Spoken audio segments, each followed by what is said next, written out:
discussion this morning. Please find a seat, preferably kind of close in, because we're going to do a lot of handing mics around, and we don't want to go. Diane and I don't want to put in too many steps today.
Okay, here's what's going to happen today.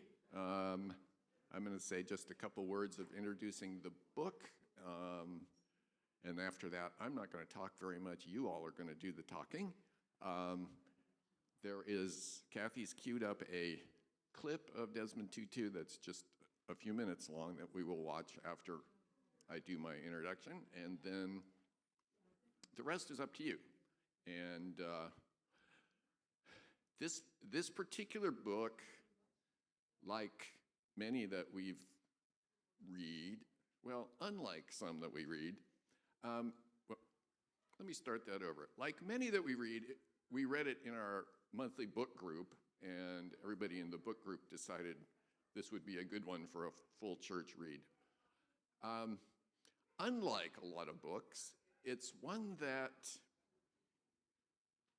what was interesting was how different people's reactions were to the same. We all read the same book, but it hit people different ways depending on their own journey with forgiveness. And so our goal today is just to hear from as many of you as we can about what your reactions to the book were, and to see if we can learn from what other people got out of it. The other thing I'll say by way of introduction is, before I read this book and I was trying to get a sense of what it was, I was looking on different sites to see what people said about it. And there was one site where had a whole lot of reviews, and you could click on, and it was like, 98% of the people gave it high marks. And then, but of course, there's always a few negative reviews on anything. So I said, well, show me the negative reviews, because you can learn a lot about a book like that. And the first one I read said, if the subject is forgiveness, the answer is Jesus, end of story. And the second one read, as soon as they said something about God, I stopped reading. I don't want to read anything with religion in it. So there you go. There's a couple of extreme reasons to not like the book, is that it doesn't talk about Jesus enough, or that it does. So with that, let's cue up the clip, and then we'll hear some of your reactions.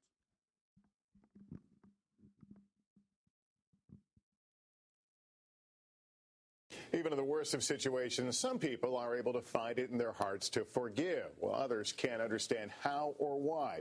Archbishop Desmond Tutu of South Africa, who knows a lot about the subject, says there's a lot of power in forgiveness. He discussed it with NBC's Ann Curry. In South Africa, Archbishop Desmond Tutu is talking about forgiveness in one of Cape Town's poorest neighborhoods. I'm sad more than angry. Blacks here were forced to live in townships under the racial oppression of apartheid for decades. Some still do. Unfortunately, South Africa has become the country in which the gap between the rich and the poor is the widest in the world. It was Archbishop Tutu who chaired the nation's Truth and Reconciliation Commission, which saw 19,000 mostly black men, women, and children testify about the brutal atrocities they had endured: murder, torture, and rape. And yet many forgave their white oppressors. In the face of that evil, how do you explain so many South Africans saying, okay, I forgive? It's one of those incredible things about human beings. No one is beyond redemption. No one. Now Tutu has written a book on the power of forgiveness with his daughter MPHUO, which includes some extraordinary stories of forgiveness, not just in South Africa, but all over the world. You write about a couple in California, the Wagners. Yes. Who not only forgave the drunk driver who killed Their their daughters. two daughters, Two daughters, yeah. they embraced her. Yes.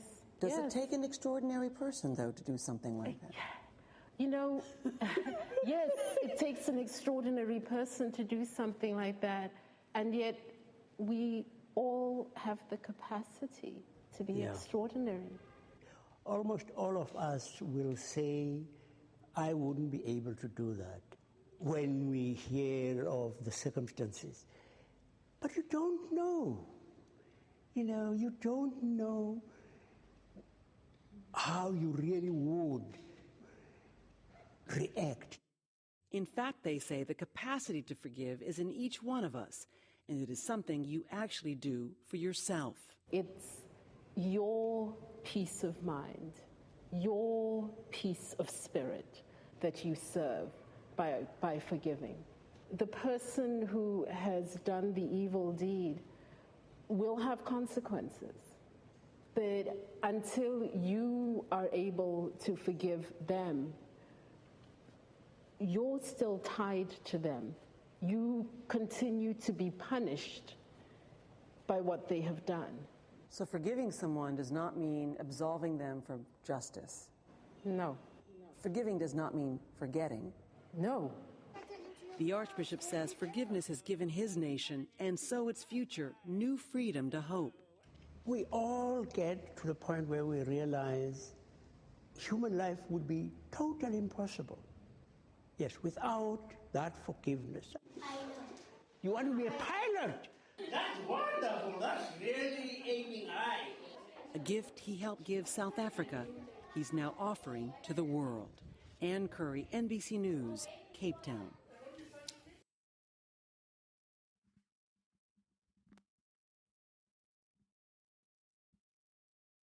Thanks, Kathy. And now, time for your reactions. And I heard a very interesting story from Kent a while back after he read it. So I've asked him to go first, and I'm sure maybe none of you have took this path, so we'll see. Well, thank you. The book meant a lot to me. And I get emotional. Sorry about that. But as you know, I've been dealing with a family that's had a lot of hurt and a cousin who's been incarcerated for quite a bit of time. And family members who have said that if my cousin Doug would accept Jesus, they would forgive him.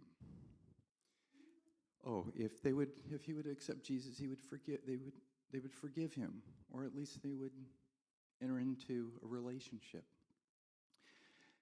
And I wasn't thinking about any of that when the book was selected.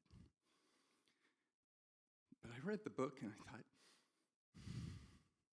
one of the things I saw was, start right now. Forgive now, and there's a path for it. Because we all need paths. Some of us need structure. We just can't organize ourselves to get it. And so a fourfold path seemed pretty straightforward and easy. Or maybe not easy.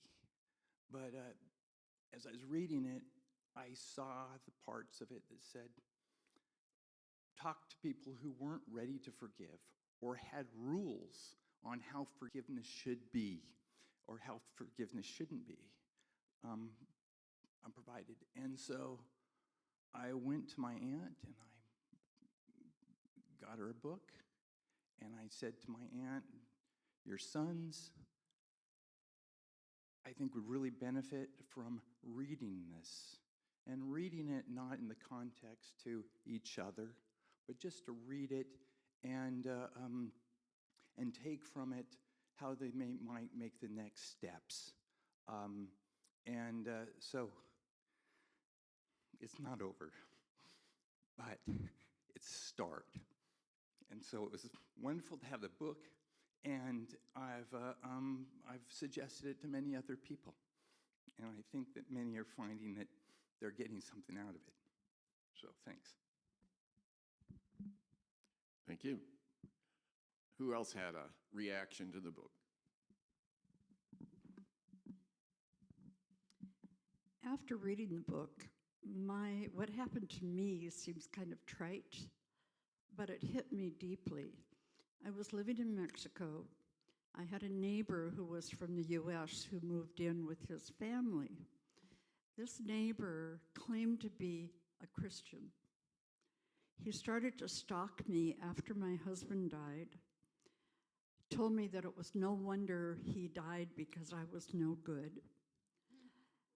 He ended up killing my dogs. He killed the dog across the street that I had been helping take care of. And I moved back here about a few months after all this happened, after my kids said, get out of there and get home. I heard since that he had killed several other dogs in the area. And I know it sounds really, like I said, trite. When you think about what the people of South Africa went through, when you think about the people here that are being snatched off the street and separated from their families. But I have a very, very hard time saying that I can forgive this man. I have let it go, as I have to, but I still think about it, and I think, after reading the book, I really had a hard time thinking of forgiveness to this person. So I don't know what more to say. Thank you. Who else? I wasn't going to say anything, but it's so on my mind, and I felt the same as you after reading the book, that I'm having a very, very difficult time reconciling the way our country is going and with the leader. And I don't know how I forgive the leader who's perpetuating these terrible things that are happening. And, I know there's some goodness somewhere in him, but I can't find him, and I don't know what the answer is.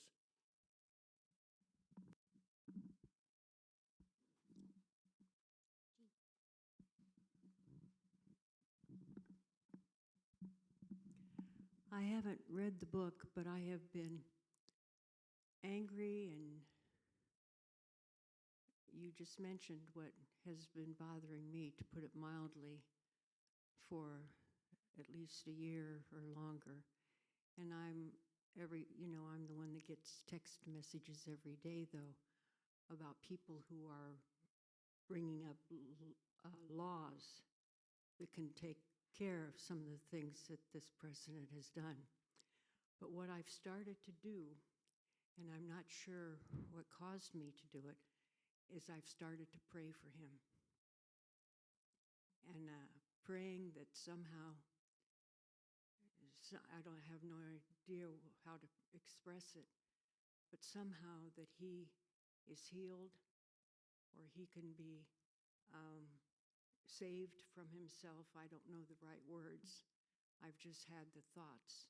And because I've been livid, and this is unbelievable. It's unbelievable. And I was wondering, how can it keep happening? How are we letting him get away with all of this? And that was my whole agony, kept blistering up. And then just a few days ago, all of a sudden, I realized I have to pray for him. And I've been praying that somehow he will be touched, or somehow, and it may just mean he certainly hoping that he's taken out of his position. So anyway, that's what I've been experiencing. I have not read the book yet, and it won't hurt me to read it, that's for sure. Madeline? So I read it 3 times. And the first time was the thing I forgave was people I'm no longer in contact with. So that ability to learn, and the book goes over it, that how do you forgive somebody that you don't have a conversation with? And what does that mean for you and how you're interacting with the world, even though that person, it doesn't change your day-to-day because you're not interacting with them. And I found a lot of light in that, ease of some of those pains. The second time through, I, though, tried with family stresses, people you have to interact with, and that realization of how do you have these conversations, or even forgive when those conversations still aren't possible with people you love. Because that's difficult, and the book outlines really well kind of some of those ways that you do that. You still have conversations, just maybe not with the person that had those interactions, but also it's not meant to, trudge up or cause strife within the larger group. And then the third one, which is why I'm talking here, is that I definitely have a chip on my shoulder that with family members who are of different political leanings than I do, and how they influence and interact with the family at large. And how do I then forgive them or have that interaction with them? Because I do love them and I want to interact with them, but I struggle in my interactions with them because I hold this grudge that they don't see as a problem. And for me, that was one of the big ones. The hard ongoing one is, how do you internalize and make sure that you're not harming yourself or others when you see somebody else doing harm, which I'll continue looking at moving forward. I just want to say something real quick. When I read this and started reading it and found out that there was basically homework at the end of every chapter, I thought, oh gosh, what have I signed up for? But it was the best thing, doing all of those things. I actually did them. I made myself a journal. I did all the things I was supposed to. I got the rock. I did all the stuff. And it made such a difference in my life. Holding that rock in my non-dominant hand for 6 or 8 hours or whatever the ridiculous amount of time was, and doing all the things that I'm supposed to do during that time, was so telling. And of course, that was supposed to be the symbol of that non-forgiving that we carry around with us. It was so powerful to me, and it made a huge difference in my life. Well, okay, that reminds me, I have to tell a story now, because what that rock thing reminded me of was something I was a part of at a Presbyterian meeting many years ago, when we were still debating whether openly gay people could be ordained. And it was coming down to a key vote, and I and a guy who was kind of on the other side of it, an evangelical pastor, who were sort of friends from summer conference, were asked to lead that discussion. And we came up with this thing where everybody, when they were walking into the sanctuary where that vote was going to happen, was given a rock, a pebble to hold while we had the debate. And then we talked about how there's a lot of different things you can do with a rock. You can throw it at someone you perceive as your enemy, or you can hold on to it and see what it has to teach you. And I don't remember what all we said, but we did this whole vote with people holding a rock in their hand. And we read the passage in the Gospels where on Palm Sunday where Jesus says, if these people don't do what they're doing, the rocks will start crying out. I mean, that was anyway. That was my experience with a rock. Who else?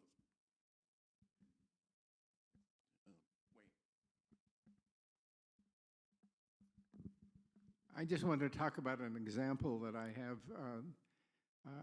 I've had the opportunity of meeting with some people that represent what's called Open Hearts, Open Minds. It's an organization in our Portland area that works with prisoners in the prison system, and they take theater. This is one of their operations that they do, and they go into the prisons, and they actually produced a movie about their experience, which was Shakespeare in prison at the men's prison in Oregon.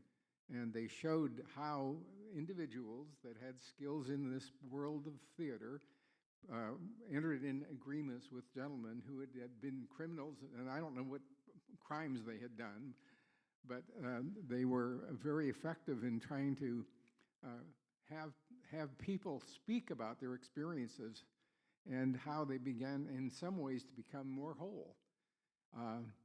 Well, I live in a retirement community where we have almost 350 people I can draw on. I put on a program with this group and where they showed the movie and so on. And I asked the group, how many of you have had interrelationships with some criminal justice system in some way, particularly the prisons? And I swear, I was just blown away when 45% of the people raised their hands.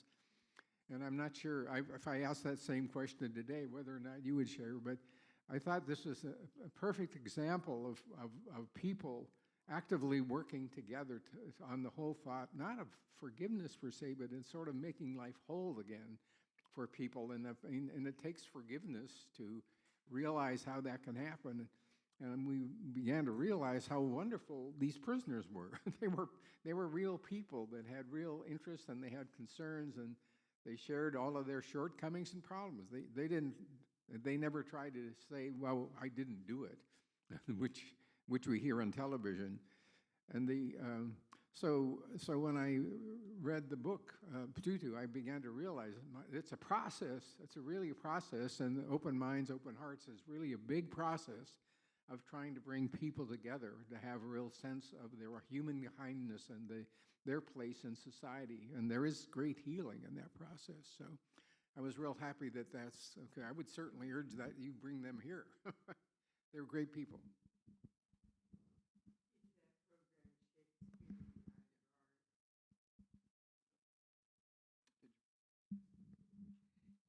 Well, I know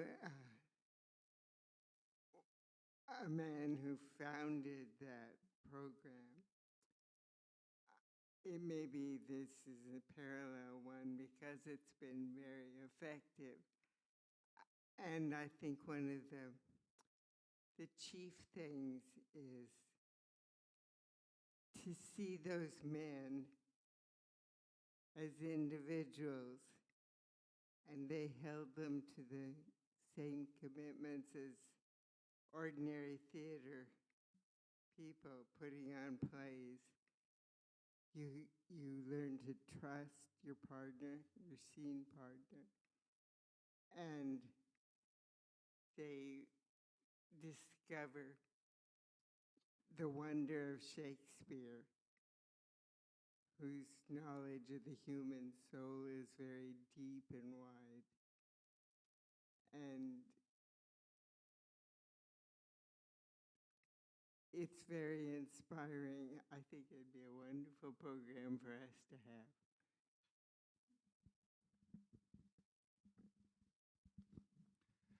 I just wanted to make a comment on, in the book, Desmond Tutu does talk about how he prays for really all of the evil people. And because we all believe in the power of transformation, and there's always that belief that transformation can happen. So if we pray, we should pray for that. And that's, not necessarily praying for forgiveness for those people, but praying for the people. I just noticed that some of the summaries I thought were really powerful, that forgiveness is not weakness in the book, that it does require the courage and strength, that forgiveness is not forgetting, but requires that remembrance of hurt, which is so hard to do. And it doesn't subvert justice. It creates the space for it because it doesn't include revenge. And if we can get that conveyed to people who are just in that revenge cycle, that would be such a wonder. Yeah, did you notice the daughter MPHUO's expression when Curry said, so it doesn't mean forgetting? She's like, oh, heck no. She was like, the old phrase, forgive and forget. Forget that phrase. It's forgive and remember. And the other thing that comes through with all of that nobody's really brought forth is this book, and everybody who knows anything about truth and reconciliation knows that it starts with telling the truth. And that is, I think about that every day because we have somebody who's telling us that we can make a better country built on lies. And changing history and lying to ourselves about what's happened in the past. And that path never leads to a better place. It just doesn't. And that's part of what we're struggling with.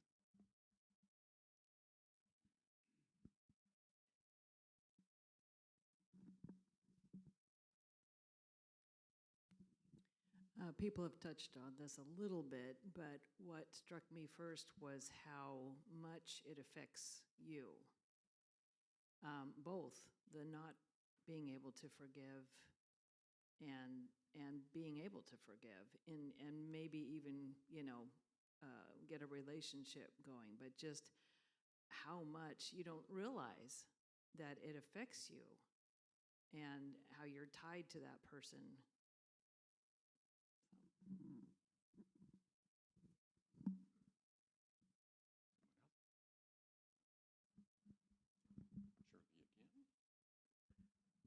This is such an awkward, I wish we were sitting in a circle.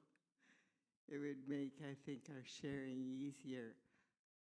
I just think there's something about the quality of our hearts that in any of these things,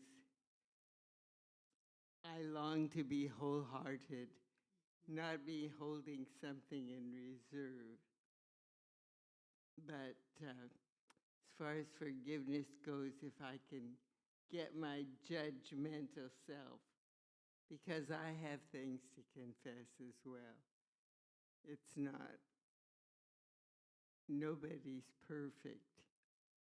And there's a tendency to talk about the other, the person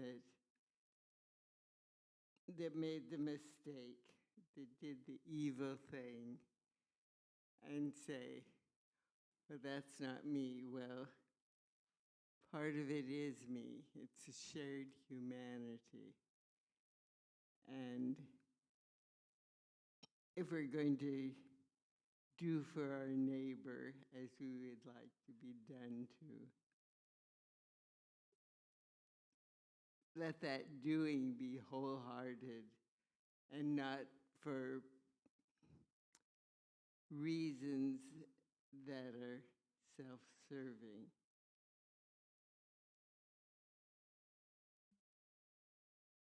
And self-serving is something I feel I'm too good at.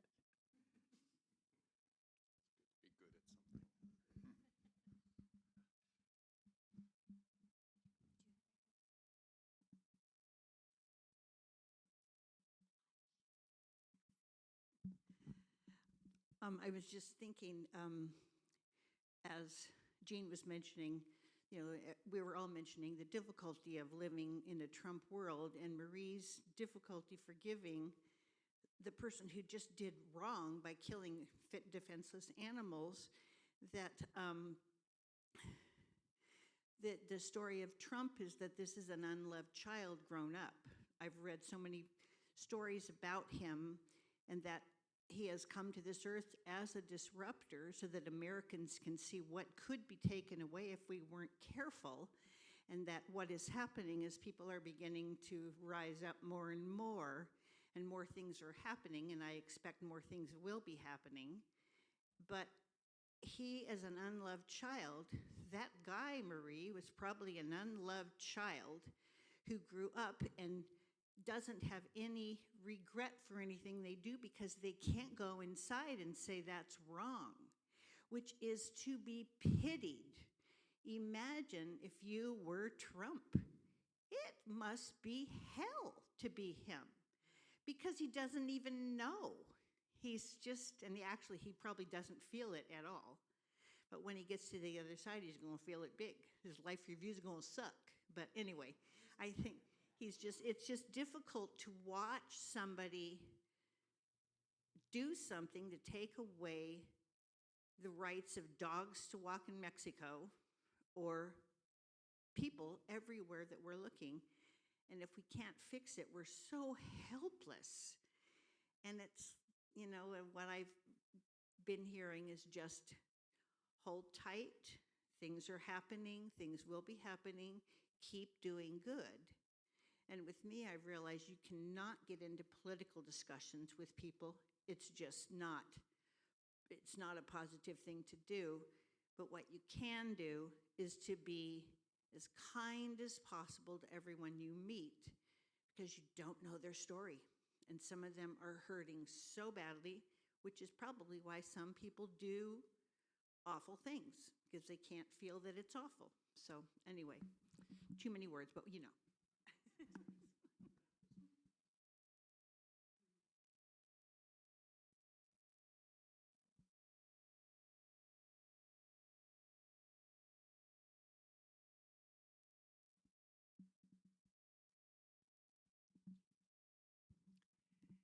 It was just another incident of me recognizing, because my sister is a Trumper, and I love my sister. She's been my best friend throughout all the years. So it's been, and I'm sorry, my mind isn't working well these ways. My memory is not either. I'm sorry, so I sometimes forget where I was headed. But it was very clear to me how much I loved my sister, and it kind of just is what it is with her, and I pray for her too, but I also recognize how much I love her. She's been my best friend throughout life, and certainly this whole thing about Trump, I can't let that get in the way at all. So I just had wanted to mention that too.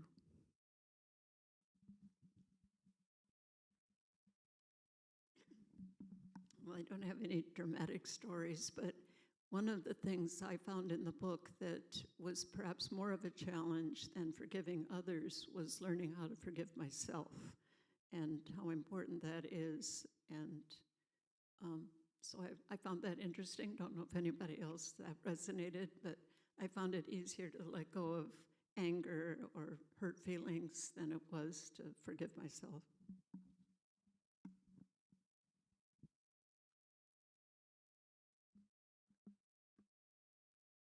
There was a very touching moment at a memorial service, and I'm here. It's the last big one we had. No, it's before. Anyway, it was a couple. Anyway, a young woman spoke that the person that had passed away was her grandfather, and they had had a very close relationship. And the teenage granddaughter had a lot of struggles, and she'd gotten a lot of wisdom from her grandfather, and it was very touching. And one of the things she said was I'd say, Grandpa, I screwed up this and I screwed up that. And he would say, every night I go to bed, if I can count all the major screw-ups from that day on one hand, I call it a good day.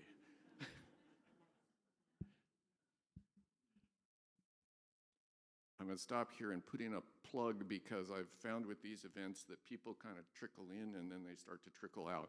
I have, last week for Welcome Back, I got printouts of our fall programs for adult ed and the book list for book group printed out. And so if you didn't get one of those last week, they're on the piano, and feel free to grab one or both on your way out. Now, back to your regularly scheduled program. One of the activities is that you need to be able to tell the story. And I was surprised how frequently that phrasing has helped me, because it's so easy to fall into the trap of this just was a random and it doesn't fit in my life in any way. And there are events that are, unforeseen. You couldn't have done anything to prevent them. But understanding and being able to then place that in your story and then the larger story in that context has helped center me quite a bit in the larger world of these events happen. They're not ones we can control entirely, but that doesn't mean that we aren't a part of the story.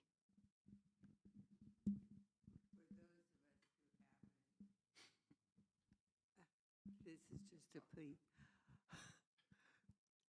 I wasn't able to get hold of the book before. Are there copies now available for borrow?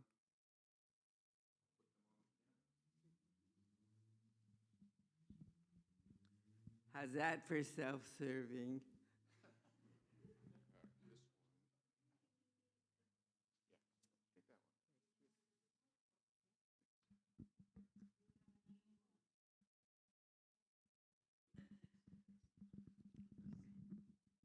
I have not read the book either, but I want to now. I had a friend.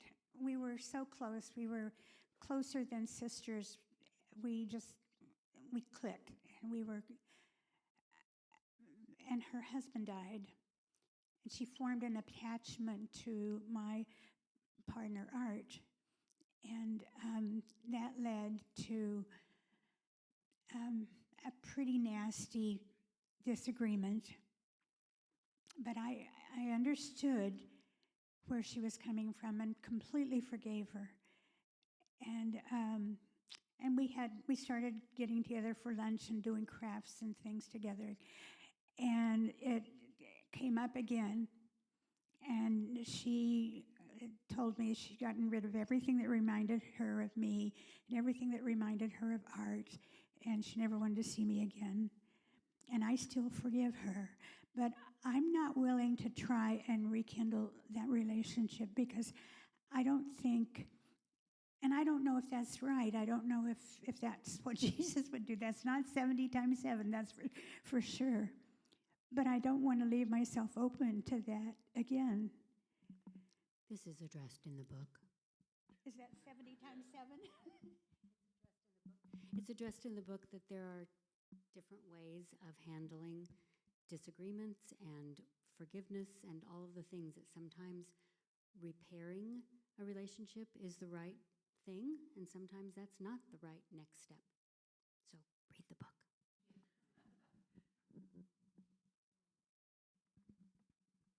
Anybody who we haven't heard from yet have a reaction that they want to share?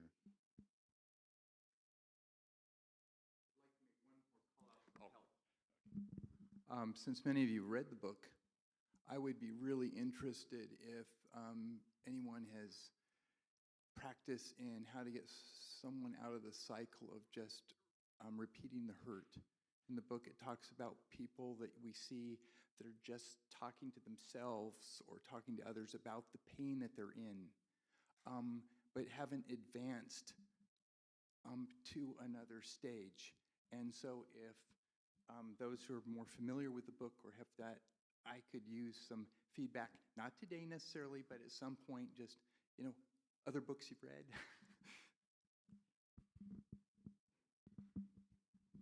I was just going to say thank you for, I think it was you who suggested the book. It sounds like a very good one. I haven't read it yet either, but I intend to at some point. And thank you for this great discussion and the vulnerability that everybody's willing to have in these discussions.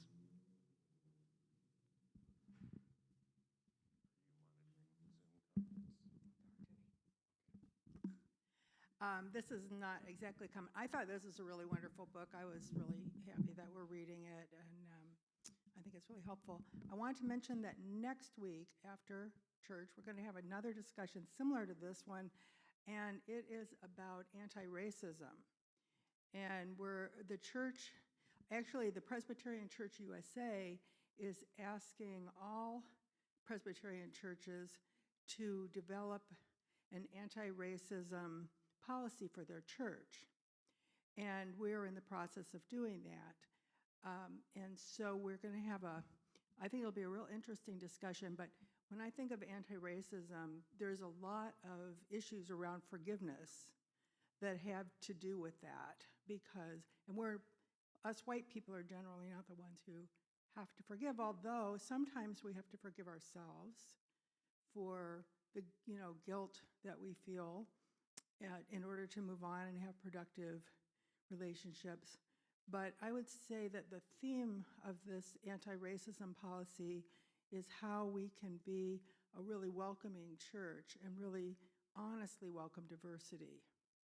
And I think the lessons of Bishop Tutu from South Africa are relevant, and our own history, and being truthful and honest about that. So I do encourage you to keep that in mind. If you can stay after church, I would love to have as many people from our congregation here to contribute to that. And just keep the policy in your prayers and in your mind that our church can have that be a really good, productive experience.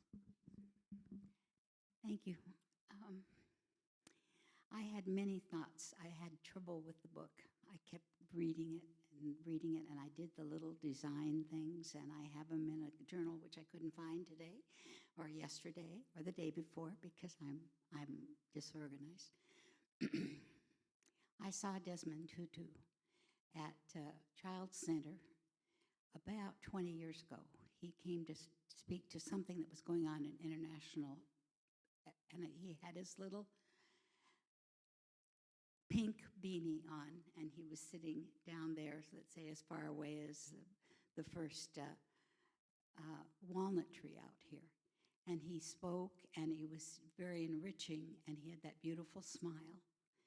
And I mean, I was really, really touched. So when you said it was by him, my heart just burst open.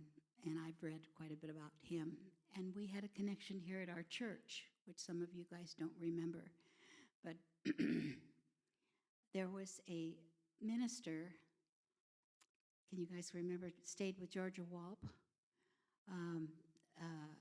He was Episcopalian, came from South Africa. Tutu said to get out because it was a bad time. This was about 15 years ago. And he came, and he was our interim minister for about 3 months. And Georgia, and is Audrey still here? What was his name? Colin Jones. And he stayed here at the church, and we got to know his wife and his 2 kids. And then he moved on from there. He wasn't to go back yet, and he went to the Oregon Episcopal School. And he was there for a year or 2 as an interim minister. And it just broadened my ideas. Many of you know I've lived in Africa, not that part, but every time something touched me, it touched me, and I think of Tutu, and I think of him often. And I think of all the things that he came up with, and now that you guys have been expressing yourselves, I just kind of go, and there are many things that I kept thinking, do I forgive an alcoholic member of my family or two or three, and all the other things. And those are things I just kept thinking, what was the end? And oh, this is a big step. At the very end, when I closed the book, I remember I have three sons who don't get along. Two were born in Africa, actually. And I'm working at forgiving them, and that's very difficult for me because I'm not quite sure where we're coming from and where we're going. So I appreciate reading it, and I thank you for saying something to all of us, because you all had some different things that were extreme. Blessings. Thank you. That may be a good note to end on, if unless somebody else is burning to say something. All right, please come back next week and talk about anti-racism. Thank you.